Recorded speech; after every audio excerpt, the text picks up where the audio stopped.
सन्माननीय अध्यक्ष महोदय, गोसीखुर्द प्रकल्पाच्या संदर्भामध्ये ही जी लक्षवेधी आहे, हा प्रकल्प खूप मोठा प्रकल्प आहे। याचा अनेक प्रश्न पुनर्वसनाच्या संदर्भामध्ये आणि मदतीच्या संदर्भामध्ये, मोबदल्याच्या संदर्भामध्ये आहे।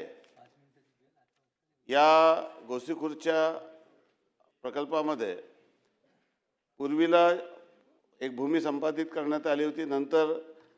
त्यानंतर परत MRSACच्या रिपोर्टनुसार परत एक FRI लेवल डिसाईड करण्यात आली आणि अजूनही काही सदस्यांची या संदर्भामध्ये काही गावांमध्ये अतिपूर आला तर त्या ठिकाणी त्या धरणामुळे पाणी त्या ठिकाणी राहतो अशा पद्धतीची तक्रारी आहे।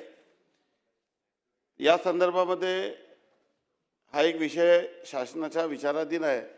आता नेमकं याला प्रकल्पग्रस्त म्हणजे धरणामुळे हा पुनर्वसन करावं की पुरामुळे पुनर्वसन करावं हा एक प्रश्न या संदर्भामध्ये शासन एक योग्य तो निर्णय लवकरच या संदर्भामध्ये घेईल।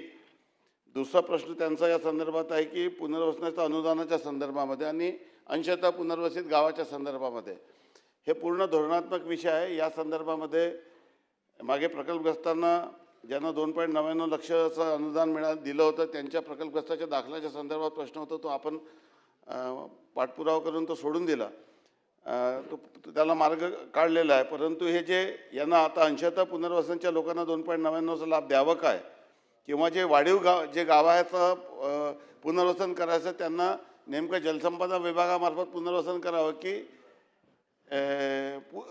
पूरच्या संदर्भामध्ये जे शासन निर्णय त्यानुसार पुनर्वसन करावं या संदर्भामध्ये सन्माननीय सदस्य यांच्यासोबत एक लवकरच बैठक आयोजित करण्यात येईल। आणि अनेक प्रश्न याच्यात आहे जे या लक्षवेधीमध्ये विचारलेले आहे, त्याला तेवढा वेळ नाही आहे, परंतु या प्रश्नाला गोसीखुर्दच्या प्रकल्पग्रस्तांना आणि शेतकऱ्यांना न्याय मिळावा म्हणून सन्माननीय सदस्यासोबत बैठक घेऊन पुढील 1 महिन्याच्या आतमध्ये या संदर्भामध्ये निर्णय करण्यात येईल।